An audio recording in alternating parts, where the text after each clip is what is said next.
Age to age, you're still the same.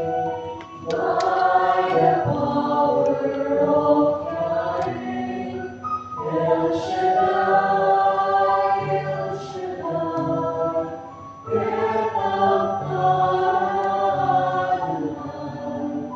We will praise and lift you high, El Shaddai.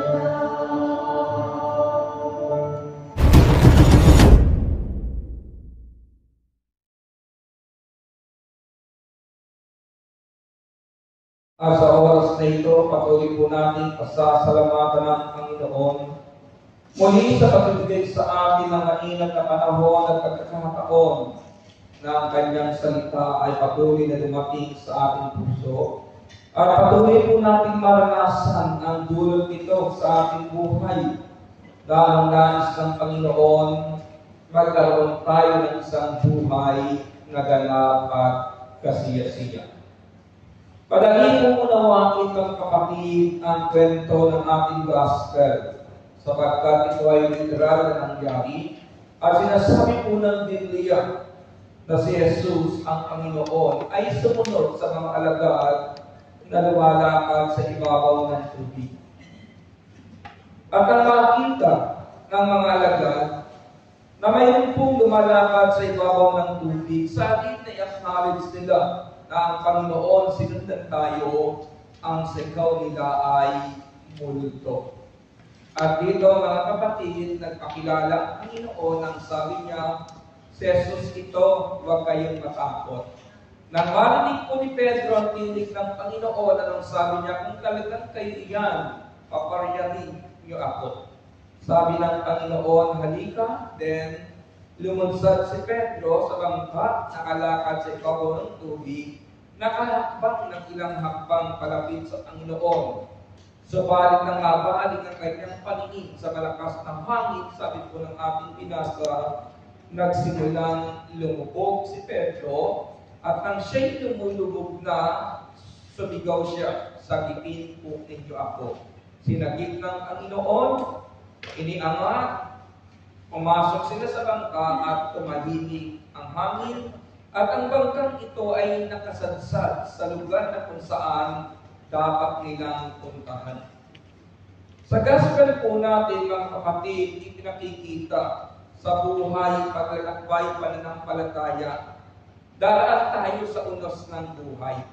Daraan tayo sa bagyo, daraan tayo sa mga bagay na hindi natin sukat akalaing ating mararanasan. May mga pangyayaring nagaganap sa ating buhay, hindi po natin ginusto. Subalit isang araw nariyan ka na lang at iniisip mo, paano kaya ako makaalis dito? Paano kaya ako makakatawid? At ang susi ng kapatid, upang makatawid tayo o magtagumpay sa gitna ng unos ng ating buhay, ay makasama natin ang Panginoon, ang kanyang presensya. Kaya ang topic na nais kong dalhin sa inyo sa pamamagitan ng gospel natin ngayon ay the power of Christ's presence. Ang kapangyarihan ng Panginoon sa ating buhay. As a preacher, meron po akong isang verse na laging iniingatan sa puso. Sabi ng Panginoon sa John chapter 15 verse 7, ako ang puno ng ubas, kayo ang mga sanga. Ang manatili sa akin at ako sa Kanya, siyang mamumunga ng sagana, sapagkat wala kayong magagawa kung kayo'y hiwalay sa akin. Hindi sapat ang ating kalakasan, hindi sapat ang mga bagay na ating tinatangkilik. Hindi po sapat ang mga bagay o ang talinong natutunan natin na aral sa eskwelahang ating pinasukan. Maraming tao nakalulungkot, inuubos ang lahat ng oras para kumita ng pera. Pero pagdating ng katapusan ng buwan, mas marami pang babayaran kaysa sa perang pumasok sa kanyang bulsa. Nangarap tayo 2 taon, 4 na taon, hanggang ngayon, mga kapatid, ilan sa atin narito pa. Kapag tinanong mo, sister, kumusta ka na? Gaano ka na katagal sa Hong Kong? Sagot ng iba, nagsisimula pa lang. Nagsisimula pa lang mag-ipon. Pero yung mga itsura matagal na dito sa Hong Kong. So ang gusto kong sabihin, uulitin ko mga kapatid, hindi po ako naninisi.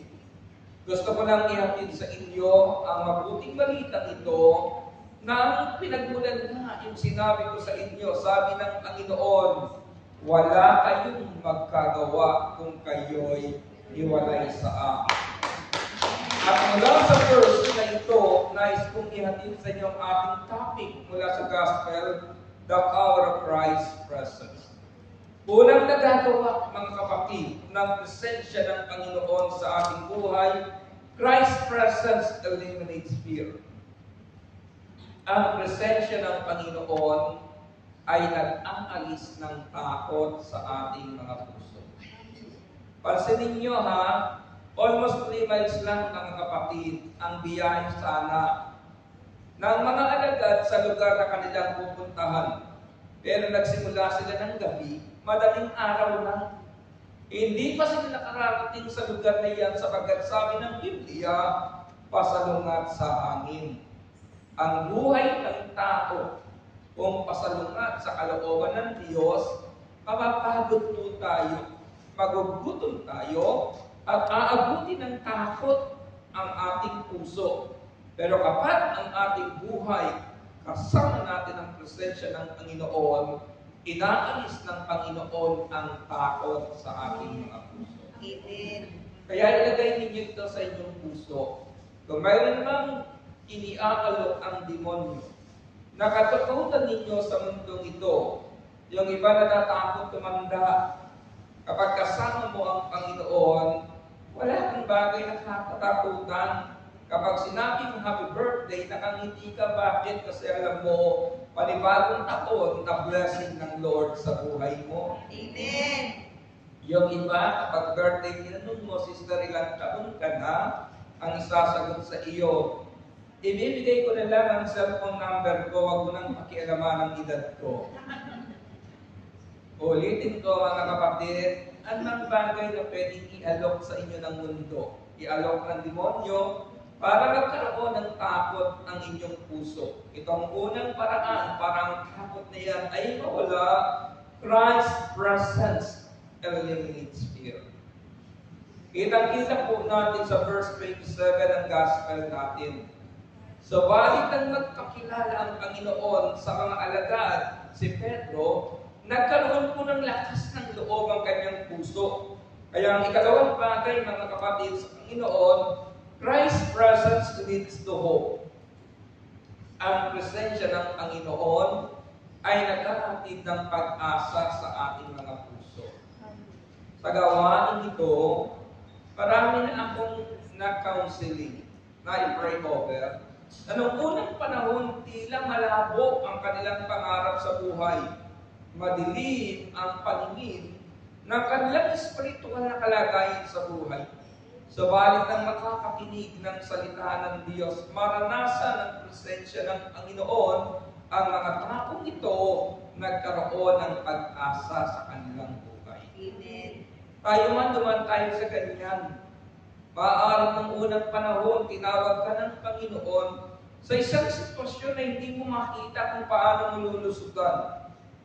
Sa isang sitwasyon na tila mahirap, na makita ang daan, subalit nang makarating ka sa gawain ito, maranasan ang presensya ng Panginoon, ngayon dumaan ka man sa problema, di ka nawawala ng pag-asa, sapagkat alam mo, may nangako sa iyo na ang kanyang pangako, hindi kita iiwan, hindi kita pababayaan. Ikatlong bagay na dapat po natin malagay sa ating puso, Christ's presence takes courage. Ang presensya ng Panginoon ay nagbibigay ng tapang sa atin. Nagbibigay ng lakas ng loob ng harapin. Tingnan niyo ito mga kapatid ha. Nang marinig po ni Pedro ang tinig ng Panginoon, magpakilala ang Panginoon. Anong sabi niya si Jesus ito? Nang oras na yon, nagkaroon ng tapang si Pedro. Sa salitang binitawan ng Panginoon, do not be afraid, take courage. Huwag kang matakot. Lakasan mo ang iyong loob. Ano ang sabi ni Pedro? Kung talagang kayo yan, Panginoon, paparyanin ninyo ako. Nang sabihin po ng Panginoon na do not be afraid, take courage, hindi naman nagbago yung alon at agos ng tubig at lakas ng hangin. Ulitin ko mga kapatid, nang marinig ni Pedro ang tinig ng Panginoon at dumating ang lakas ng loob sa kanyang puso, hindi naman nagbabago yung kanyang sitwasyon. Hindi nagbago pa yung hangin, yung alon. Hindi pa nagbago yung malakas na agos. Hindi pa nagbago ang kanilang sitwasyon. Pero ang kainaman nito, may lakas ng loob itong si Pedro dahil sa presensya ng Panginoon. Amen. Ito yung pagkakaiba ng mga taong dumadalo sa gawain ng Panginoon. Habang nagpipreach ako, hindi pa naman nagbabago ang asawa mo. Hindi pa naman siya magte-text pagkatapos ng prayer meeting at sasabihin, darling, I'm coming home. Hindi naman siya magme-message sa'yo ng, Mom, I love you 3 times a day, Mama Chucho. Di ba? Hindi pa naman nagbabago eh. Habang nag-preach ako, kung may utang ng babayaran, hindi naman nagbabago, hindi naman umiikli ang bayarin mo. Ganun pa rin. Pero ang nagbabago yung disposisyon ng puso mo. Yung perception mo kung paano harapin ang problema iyan.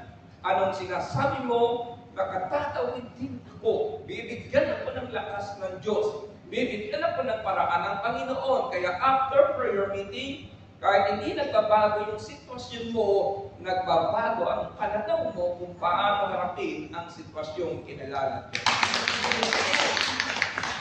Yun ang kalamangan ng mga anak ng Diyos na kasama nila sa buhay ang presensya ng Panginoon. Kung wala po kayong problema mga kapatid, pwede na kayong dumalo ng prayer meeting. Kung wala kayong problema sa susunod na linggong ito, sa Sabado, pwede hindi na kayo pumunta. Pero alam nyo, kahit may problema tayo, nagpupunta tayo, dumadalo tayo, kakaibang lakas ang ibinibigay ng salita ng Diyos. At kapag kasama natin ang Panginoon, nakatatawid nga tayo sa mga intindihin ng buhay. Amen. Amen. Ika-4 na bagay, mga kapatid. Sundan ninyo yung gospel. Kanina, habang nag-share si Father Jay, ramdam na ramdam natin yung explanation niya. Yung pananampalataya natin sa Diyos na naghahatid sa atin na